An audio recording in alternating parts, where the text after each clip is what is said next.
when airline executive Julia Montgomery noticed a disturbing pattern in customer complaints. She went undercover on her billionaire husband's airline.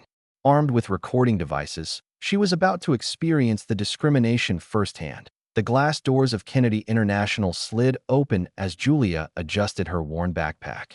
Auburn hair in a ponytail, no makeup, old jeans, faded sweater, scuffed sneakers. No one would guess this woman was the wife of Alexander Montgomery, founder and CEO of Skyline Airways. Point 3 new complaint emails. Same pattern. First-class tickets downgraded. Passengers with insufficient appearance moved to the back. "Alex, have you noticed these complaints?" she'd asked, sliding a folder across their table. "HR handles customer service, Jules. Something's changed in the culture. If it bothers you, why don't you look into it?" Now at the Skyline terminal, Jules became Alexandra Jules Whitaker, flying first class to Chicago to AT check-in. Melissa took Jules's documentation, expression shifting as she assessed Jules's appearance. "You're in first class." Thinly veiled skepticism. "Yes, it's my first time." Supervisor Linda Peterson approached. "I'm afraid there's been an overbooking. We'll reassign you to economy. But I paid for first class. You'll receive a partial refund. Perhaps next time." Behind Linda, Melissa whispered, "No entry for the poor. They should stick to budget airlines." Minutes later, a well-dressed businessman approached.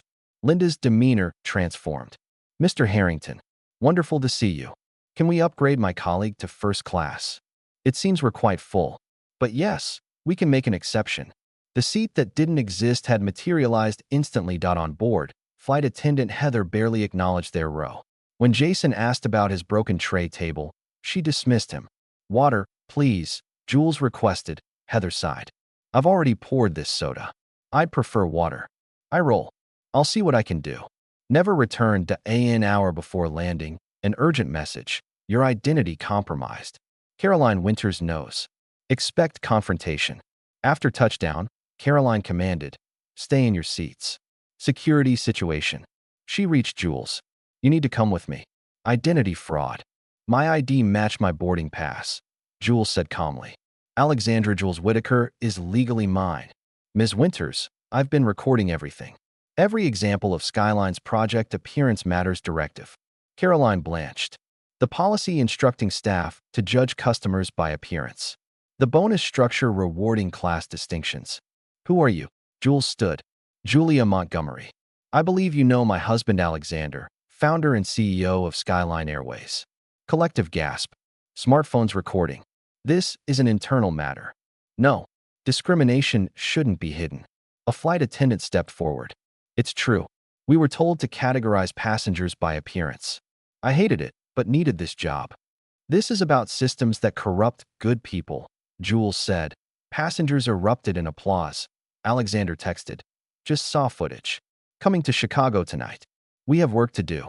3 weeks later, Jules stood before the Skyline headquarters auditorium. "Today is about returning to our original vision." Jules began. Alexander stepped forward. "Dignity in travel for all was our purpose. I take responsibility for becoming disconnected. We've eliminated the discriminatory policies," Jules explained. "The Project Appearance Matters directive is terminated. Premium passengers deserve enhanced comfort," Jules said. "What they don't deserve is more human dignity. The difference should be in the product, not how we value the person." 6 months later, Jules boarded Flight 743 to Chicago. Changes were visible. Boarding emphasized courtesy over status. Heather approached with discomfort. "Mrs. Montgomery, Jules. Please, no discomfort. We're moving forward together." Call buttons answered promptly. Interactions genuine. Alexander waited at the terminal. "How was it?" "Genuine progress. Moving in the right direction." "What happened at Skyline isn't just about air travel," Jules said. "It's about how easily we categorize people, how quickly we decide who deserves our best selves. That's why sharing these stories matters," Alexander added. "Every time someone recognizes themselves in the struggle, there's an opportunity for change." In an age where dignity seemed reserved for the privileged few, the true revolution was remembering it belonged to everyone, regardless of what they wore or where they sat.